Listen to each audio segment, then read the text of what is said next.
Hi everybody, welcome to this video. And in today's video, we are going to talk about the World Economic Forum. We're going to do a deep dive into the history of it and the astrology. But first we go on. Meg, how are you doing? How are you feeling today? I'm good. And this is something that we planned on doing a few weeks ago, but then we both kind of got sick and now we're here and we're going with the flow. So very excited to get into this subject with you on the history and astrology of the WEF. It's a pretty big topic at the moment. Yeah, it's a very big topic. I mean, it was really in the news 2 weeks ago with the change of leadership that is happening. There's a new guy coming in, so Klaus Schwab is stepping down, and he was the head of Nestle. Pretty interesting. Um, Mhm. but so before we move on, I want to show the retreat me and Meg are organizing in Canada very soon at the end of June, and it's from Friday, June 27th to Monday, June 30th, and it's in the beautiful Algonquin Park in Canada. It's called the Soulful Summer Solstice Retreat, where we're going to do lots of meditations. A big theme will be nature because we're really in a beautiful Algonquin Park. We've been there and absolutely love it. I mean, you absolutely love it, right, Meg? The provincial park, the Algonquin Park.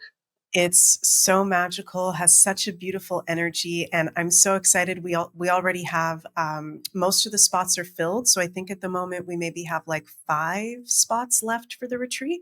So yeah, if you'd like to sign up, go to megmoonbeam.com. It's going to be the weekend after the summer solstice. We're going to celebrate that time together, and it's going to be a new moon in Cancer time, one of the most positive new moons of the year.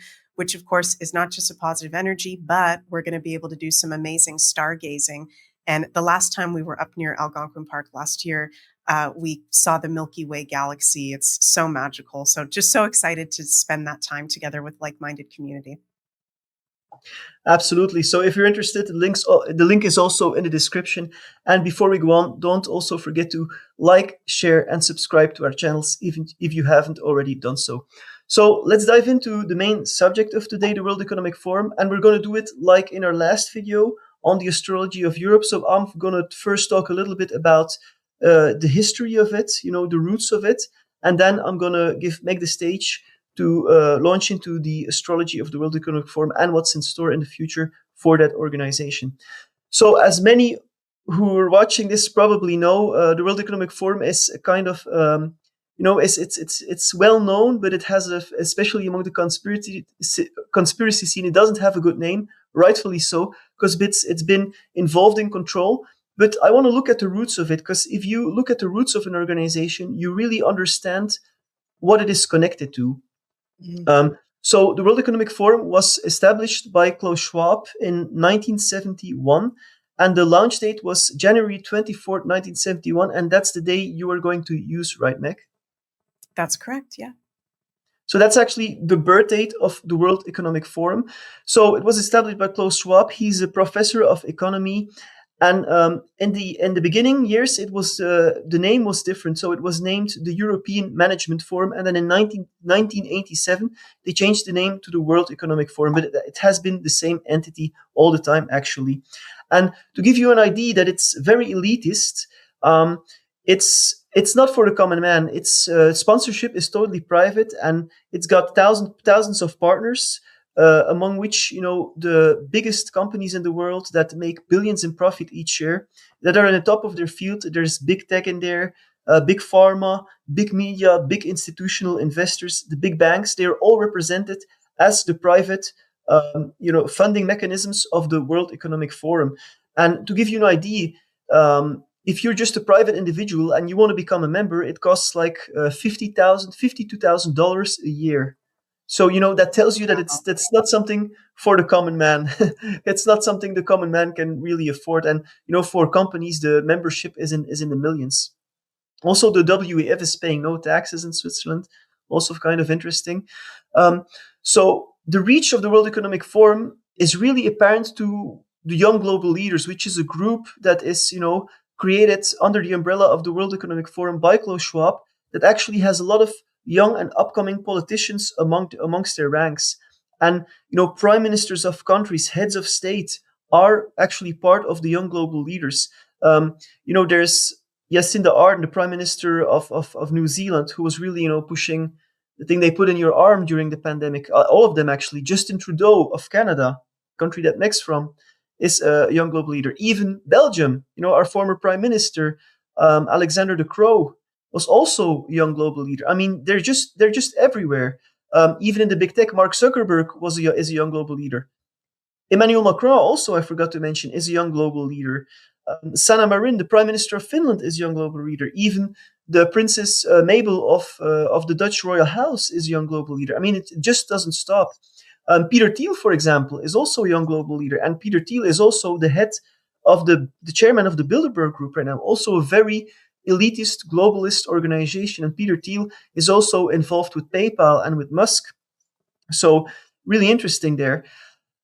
So the World Economic Forum really got famous, really got notorious actually in the spring of 2020 when, during the pandemic, they came out very forcefully with this promotion for what they call the Great Reset.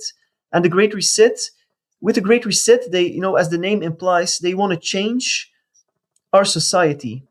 And they use all these fancy words, but basically they want to do away with democracy, and they want to install a technocracy, so a rule by scientists. And they have all these kinds of fancy names for it, like stakeholder capitalism, but it's basically where the democratic process is replaced, and is replaced by experts which are actually connected to the industries. So which is actually a technocracy that they're actually promoting. And to show you how notorious they really are, and how we don't really have to be suspicious of them, is that before the pandemic, in November 2019, the World Economic Forum, together with two other partners, the Bill and Melinda Gates Foundation and a university, did a simulation of a coronavirus breaking out. So that's exactly the same thing that then happened 6 months later with the pandemic.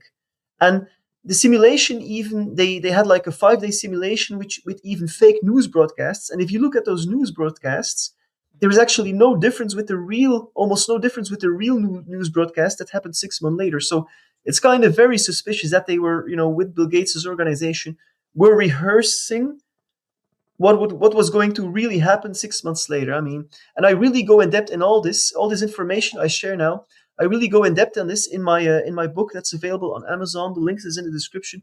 A World in Transition. So all the information I'm sharing now comes from my book, A World in Transition, and I go really way more in depth in the book than what I say here in this video in the introduction. So if you're interested, check that out. So let's look at the roots of the World Economic Forum.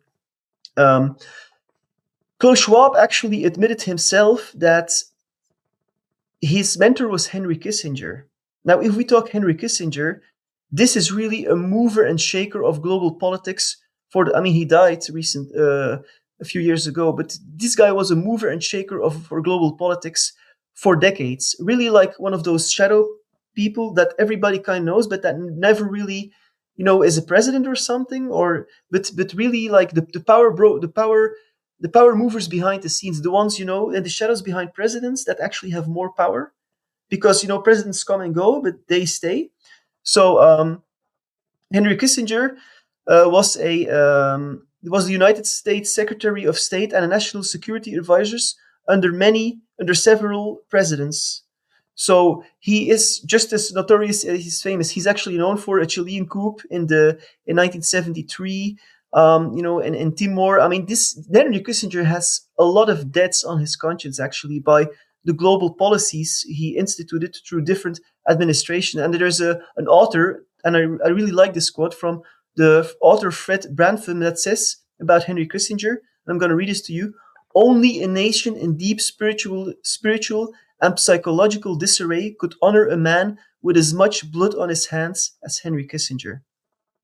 Now, Klaus Schwab admitted in a podcast recently in 2024 that Henry Kissinger is his mentor. And let me play you guys that clip here. It's from a podcast. Well, I had the chance to meet such great personalities like Henry Kissinger, who became a friend and a mentor, John Kenneth Galbraith. So actually the impact during those years was to move from a more business-oriented person to become much more interested in what's going on in the world, in geopolitics, geoeconomics.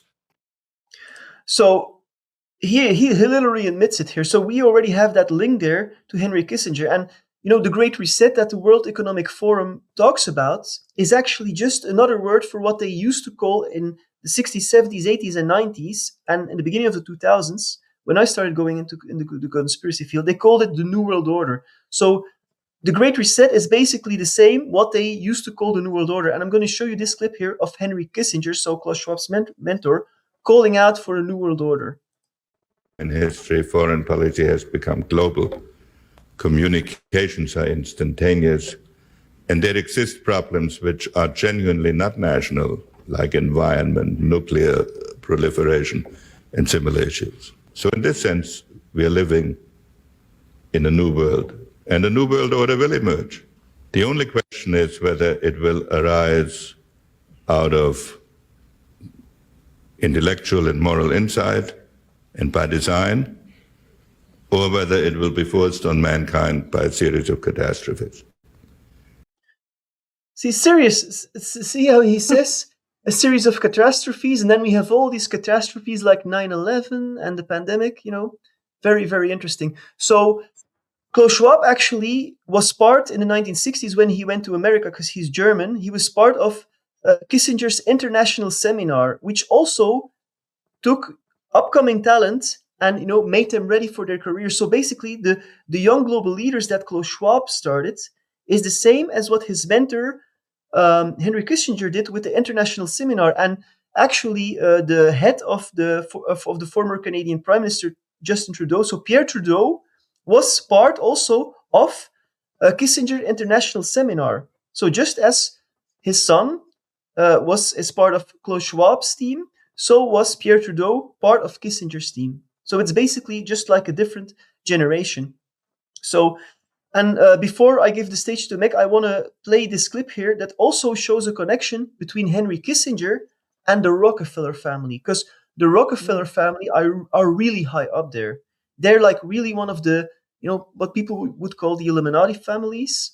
And this clip is where that shows that the Rockefellers actually launched Kissinger. So there's a direct link from Klaus Schwab to Henry Kissinger to these big like banking families like the Rockefellers. Let me play you guys that clip here.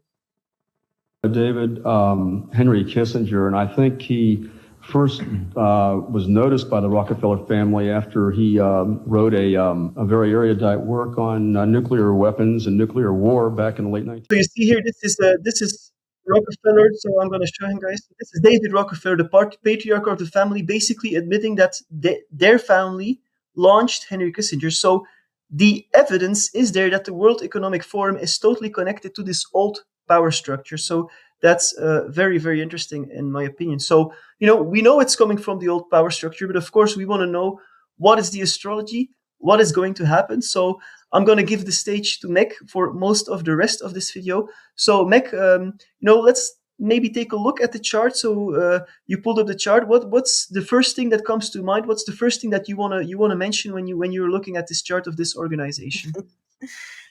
Well, it is something that is going through a total death and potentially rebirth at the moment. And why I'm saying that is because the World Economic Forum, or what was the original name for the World Economic Forum that you said?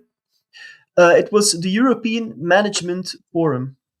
European Management Forum. So when it was created, January 24th, 1971, of course, it had a different name. Now we call it the World Economic Forum.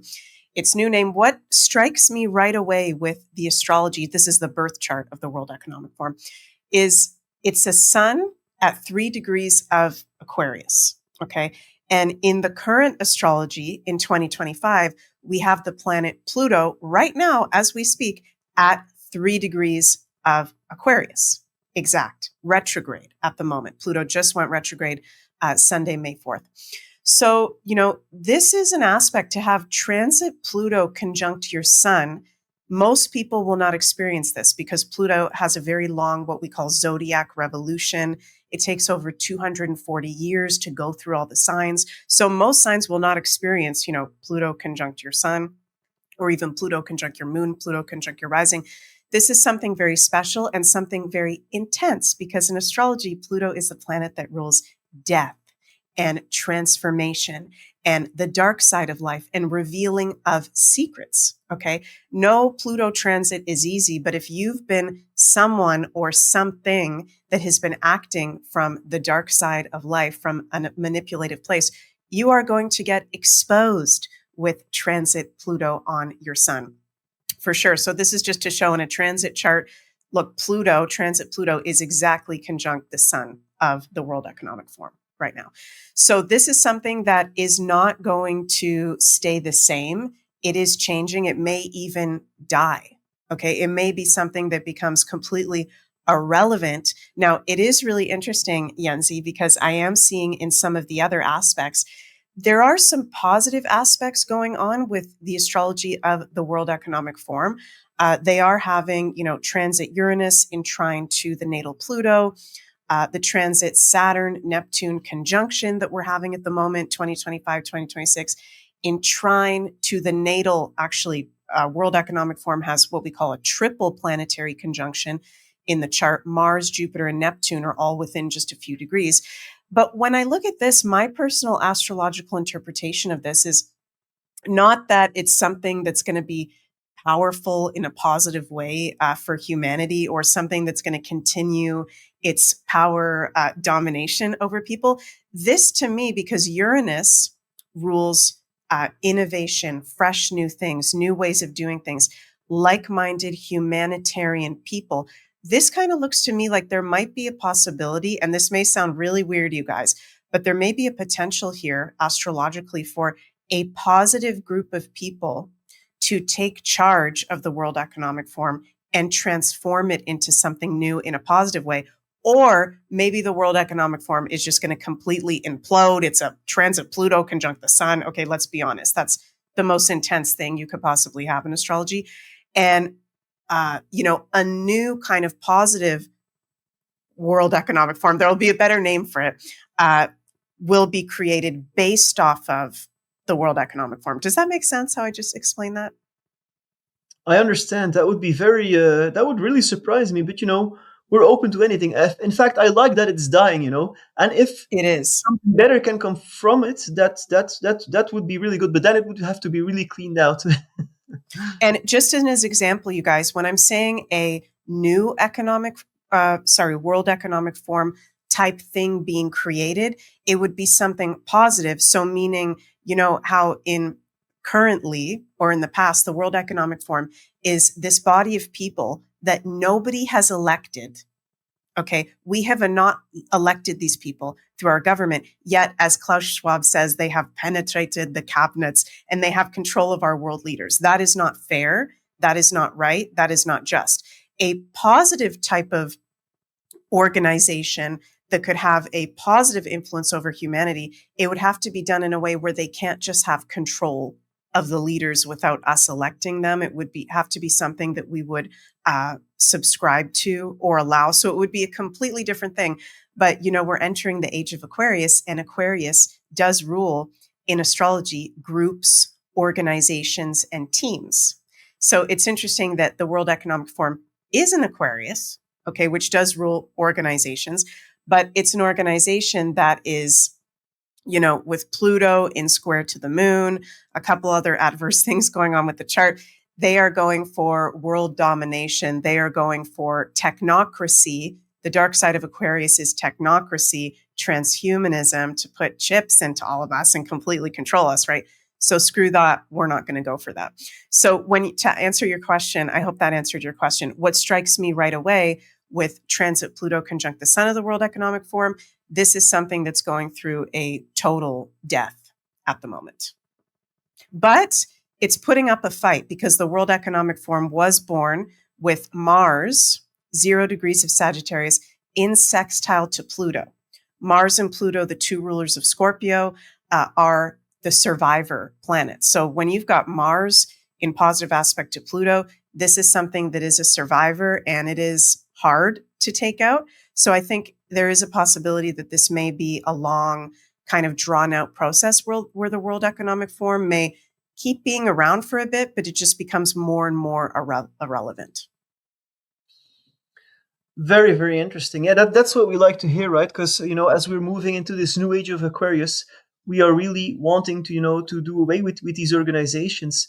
And that, when are we finally going to see, maybe that's the next question, when are we finally going to see the influence of this organization going away? So is there anything in the astrology that points you to, you of course saw the death, with the Pluto transit happening, but is there anything that shows you what is happening, for example, between now and 2030? Because 2030 is like a really important date for them, that they keep repeating over and over, that they want to reach their goals in. So is there anything you can see in, the transit of the World Economic Forum, the future in relationship also, maybe that's the second part of the question then, to the, that year 2030?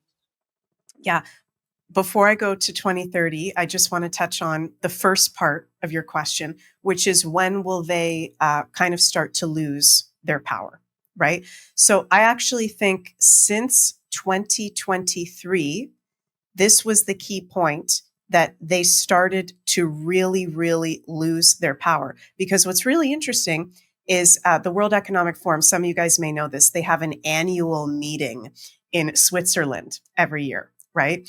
That does get shared on mainstream news, and there is a public part of that where they do speeches, but there's a lot done behind closed doors as well. It's this very elite event and group, right? And what's really interesting is since 2023, the 2023 annual meeting, 2024 annual meeting, and recent 2025 annual meeting all happened in the month of January. And each of those years in the current astrology, we had the sun conjunct Pluto.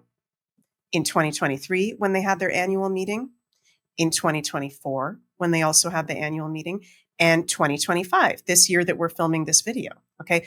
There's a huge theme around Pluto at the moment with the World Economic Forum. So in their current transits, because it's a 3-degree Aquarius sun, the World Economic Forum, they've got transit Pluto conjunct the natal sun. And the past 3 annual meetings were on literally weeks when we had exact sun conjunct Pluto aspect, which is to reveal secrets, right, from the dark side of life. So when you're asking me, when will they start to lose their power?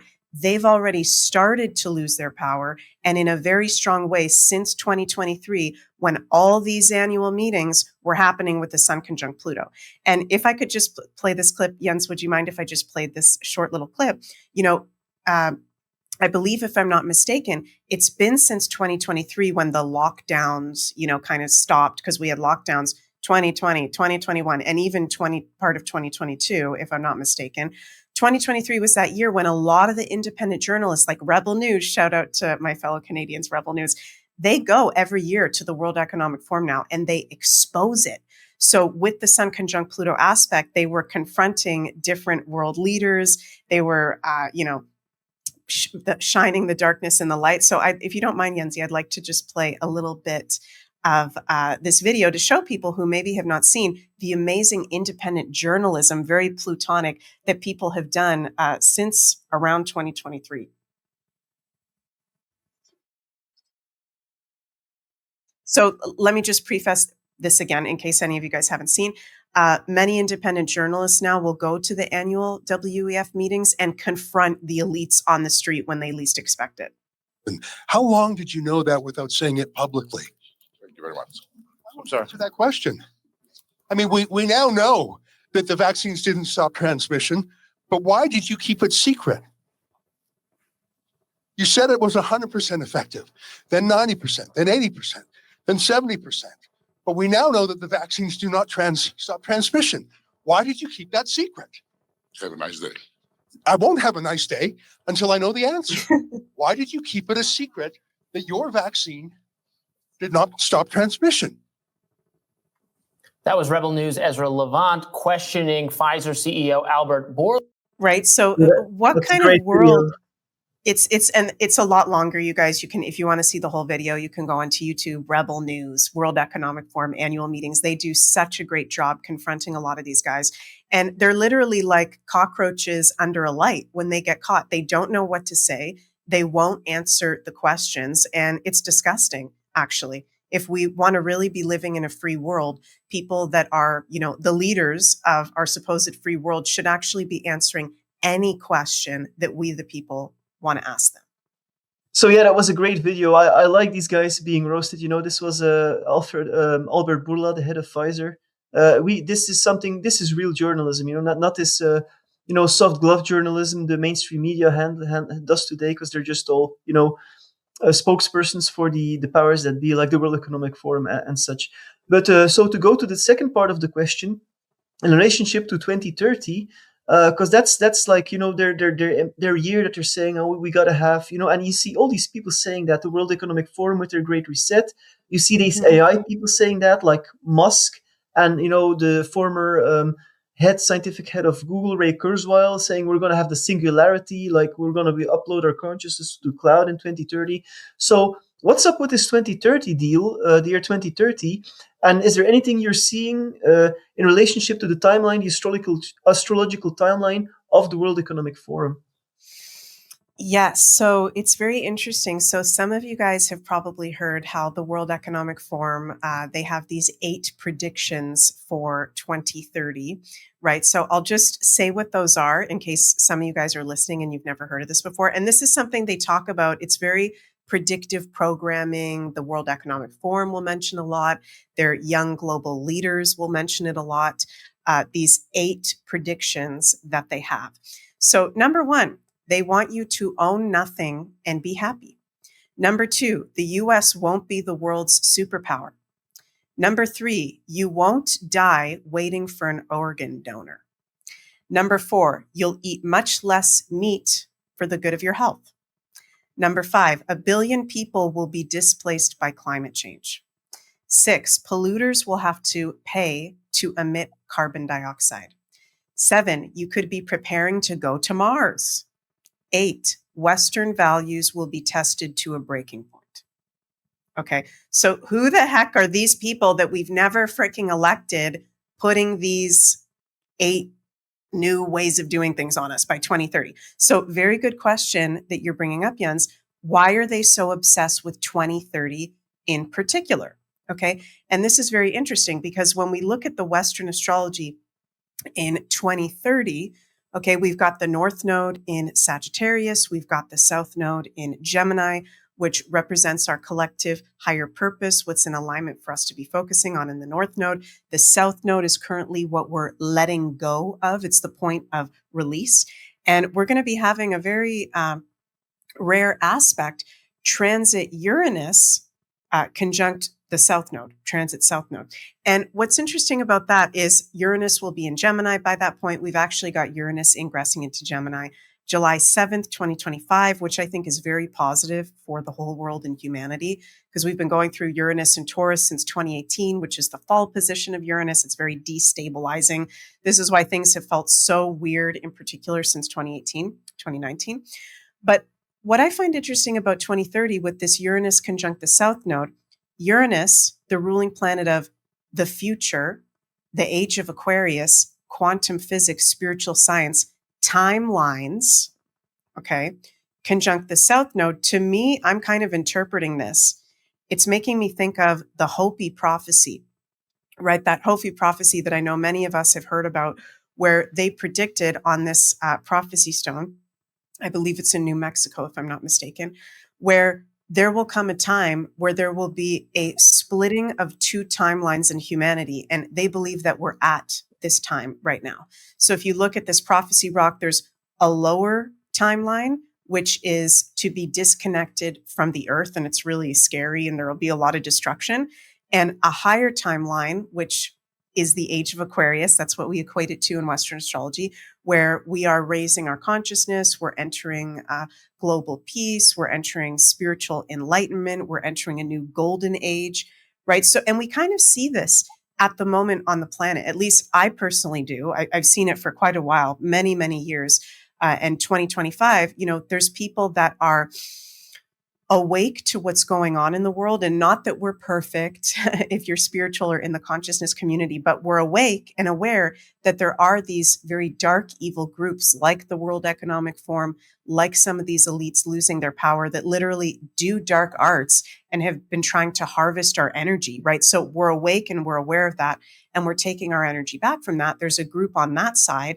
And then there's another group living a separate timeline with our timeline at the same time that are giving all their power away to these forces, elites losing their power at this time. There's groups that are doing the experimental injections. They want to get the brain chips. They follow everything that the government and the TV says. So from my perspective, and I'm curious to hear what you have to say, Jens, I see at the moment these two timelines actually living side by side.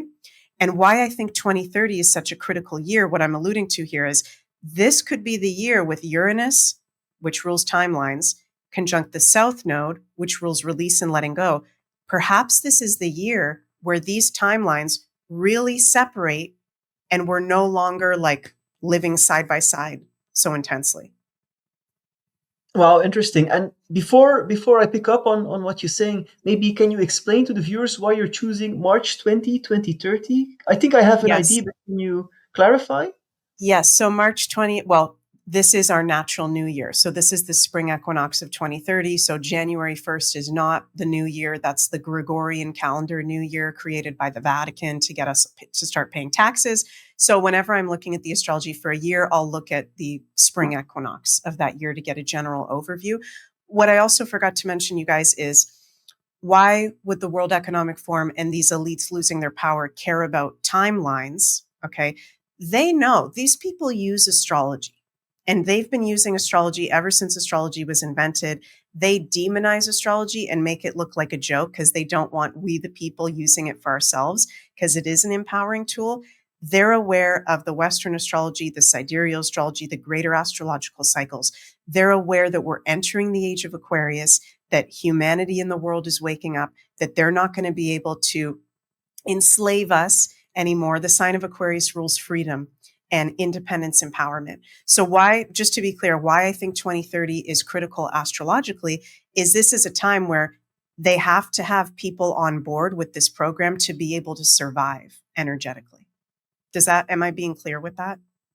Yeah, it's very interesting what you're saying and seeing here in the astrology, because it's a question, going back to your topic on timelines. I think we can think of timelines also as streams of consciousness. Because you're saying we're seeing two streams of consciousness right now on the earth starting to like solidify and exist next together, which you could say there's two timelines already here in our reality coexisting in the same space, so to speak, in the same time and space. And we're seeing each other, we can interact with each other, but we're on different really timelines. And if you look at a timeline in the sense that it's a stream of consciousness, because the universe is about consciousness, everything is consciousness. So a timeline has actually a certain vibration to it that attracts a certain type of consciousness. Because if your consciousness is not compatible with a certain timeline, you will not be on that timeline. It's actually your consciousness determined. It's like with a train, when the rails, when there's like a split in the rails and there's two different directions, your consciousness determines which train track, so to speak, which timeline you're going to go into. So I think you're really on point here. That this in 2030 may actually be some kind of trigger when it's really harder to switch timelines. Yes. I mean, I think it's still possible to switch timelines. I think, and I've seen it like in the past year, I've seen people who really bought the whole propaganda, hook, line, and sinker, suddenly realizing, waking up even after, and even people who've taken, the injections saying, I was, they had me. So waking up still even now. And so maybe that will become more difficult in after 2030. I don't know. Is that actually what you're seeing or what you're intuiting here? I think, and this is where it gets trippy because it's quantum physics and it's spiritual science and it's entanglement, right? It gets very, very metaphysical.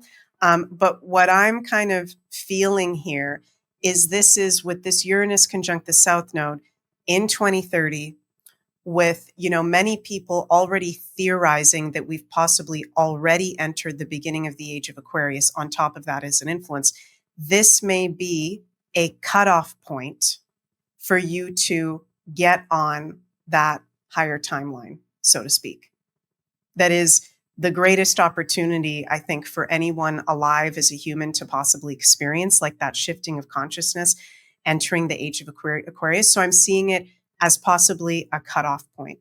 And what's also interesting about this as well is here at the natural new year, Saturn is in Taurus, But later in the year, I believe it's May 31st, 2030, if I'm remembering that correctly, Saturn will enter Gemini.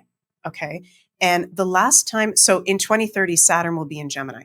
The last time we had Saturn in Gemini was 9/11 in 2001 when we had 9/11, which also gets into timelines. And I'm not an expert on this, but I have heard some fellow conspiracy researchers talk about how there's many people that really feel that 9/11 was actually a dark arts ritual to put us on a lower timeline. So it's interesting that 2030, we've got the Uranus conjunct the South Node, what I've been sharing with that. Then we've got Saturn also going into Gemini. This is basically the Saturn return of 9/11. We've had a whole Saturn cycle since 9/11, right? 28 years. So that's interesting how that ties in as well. Yeah, that's very interesting because 9/11 really was actually, I mean, the agenda has been going on for decades and even centuries, you can say. But 9/11 was really like it kickstarted that acceleration. It was really the start of where we really saw it coming into the open, and the agenda moved in really quick. In 9/11, with the Bush administration, Homeland Security came in. A lot more, civil rights freedoms were curtailed. Legislation was passed into place to spy on Americans and in the rest of the world. Air travel, travel by plane. Because I remember taking a plane before 9/11. It was a relaxing experience. There was not as much as security. And then with 9/11, now everybody's treated like they're a terrorist, So, yeah, it really shifted timelines. And I really like what you're saying. So you're saying, that 9/11 was a shift in timeline. And it is, when there's such a big event on the world stage that so many people are focused on. I remember, everybody remembers where he was, right, on 9/11. I was 17 years old. I remember watching the TV, these towers falling down. This is such a monumentous event that caught the attention of billions of people around the world. So yes, it was a timeline shift. And as you're saying, like a dark arts ritual. And I think any event that is orchestrated by them is actually a dark arts ritual, where they're trying to manipulate the global collective consciousness to focus on one thing, to steal basically the power of our attention to manifest their agenda. It's basically also what predictive programming is, right? Stealing the power of our consciousness, manipulating the creative force of our consciousness to make us accept their version, their future, their version of reality. So yeah, Right. I think you are really on point here. So yeah, I think we've almost gone through most of the most important things. I don't have any real questions anymore. Maybe there's anything you want to add as we're coming to the close of this video that you're seeing in the astrology, or anything that you're picking up on that you want to share? Yeah, well, I did pull some tarot cards before we got started on what the universe wants us to know about the World Economic Forum. And very interesting, I've got the Eight of Pentacles, which is a card about very hard work, hard workers, putting a lot of time and dedication into something. And also the Six of Cups, which is a card of nostalgia and the past. So I feel like those two together is what the universe wants us to know is the World Economic Forum is a group that is working. Oh, hey, the World Economic Forum is a group that is working really, really hard, right, with that Eight of Pentacles to keep us in the past, in the lower past timeline. It's even showing through in the cards. And we've also got the Queen of Wands, which I feel like is what we can do in this moment. The Queen of Wands is very much a card of independence. She's very independent and powerful and confident. It's very important for us moving forward with things like the World Economic Forum, different world leaders that are going to be coming up, different humanitarian groups, to keep them held to account and always be aware of our independence and our true freedom. And I feel Spirit wanting to bring up right now, it's very interesting that it's only been in the very recent history, recent times, where we've had so many laws, so many rules, so many regulations, right? And as we're speaking today in 2025, we're kind of used to that, right, Jens? There's a freaking rule and law about everything. Right. But if we went back 100 years ago, that was only when they first started paying taxes. What was the year 1912? 1912 in the States? I think the income tax, like the tax on income, of course, we've had taxes since the Middle Ages, of course, Right. And actually, I read an article recently that said that taxes in the Middle Ages were actually lower than they are now. So now it's worse than the Middle Ages. But at income Right. taxes from 1912, yeah. Right. So you're correct. So it's only been since 1912 we've had income tax. Around the early 1900s, where all these laws and regulations, you can't go fishing over here, you can't get fresh water over here. Are you guys freaking kidding me? We are entering a time where, with this Queen of Wands, I feel like she's saying, get ready for independence and taking your freaking power back. Okay, it's time for us to take our power back. Sorry, the card wasn't focusing there, you guys. Need to fix my card view. But the World Economic Forum and these forces that are losing their power right now, which have had control in the past in certain ways, they have done really evil things to many of us in recent times. We can look at them as actually a blessing and an opportunity to take our power back. By that darkness showing up and being a part of our lives, it's an opportunity for us, like the Queen of Wands, to be empowered, to put up our boundaries, to, as a collective, say no when something doesn't work anymore. We're not going to do the pandemic again. We're not going to do 2020 again. Are you freaking kidding me? We're stepping into more independence. We want to hold people and these organizations that are supposed to be humanitarian and for the goodwill of people to account. So I think those tarot cards we got were cool. Yeah, very interesting and very, very synchronistic and very apt. And I agree fully with what you're saying. These dark forces, of course, we don't like what they're doing, but on the higher level, they're actually forces that challenge us to awaken. I think in the bigger, and this is also something I talk about in my book at the end towards my book, where I talk about the spiritual and metaphysical perspective. I go deeply into that. Is that they are there, and they're actually, of course, they have their own free will, and it's not like God allows them to do these dastardly deeds, but they play a role. I mean, there's the kind of connection. Humanity has really been asleep for a long time. Humanity has really been asleep, unaware of its divine nature. A lot of people believe in these. In the Western worldview, where they're not a soul, they just think there's some electrical impulses in the brain. So can you imagine how deep a soul can sink to just believe it does not exist anymore? It's not a soul, but it's just some electrical impulses in the brain. So we have lost our connection, and then you get a wake-up call, and these dark forces coming in, trying to control us, is actually a wake-up call, and they challenge us to awaken. Definitely. But it's good to hear that they're, at least you're seeing it in the astrology, that their influence is waning, is going away.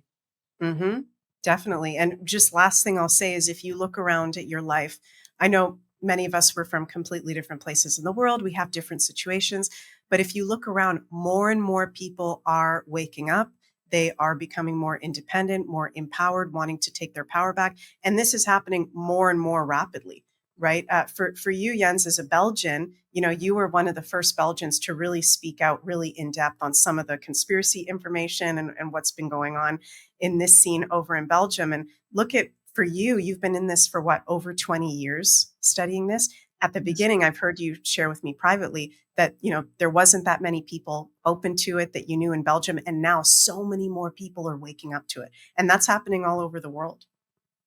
Absolutely.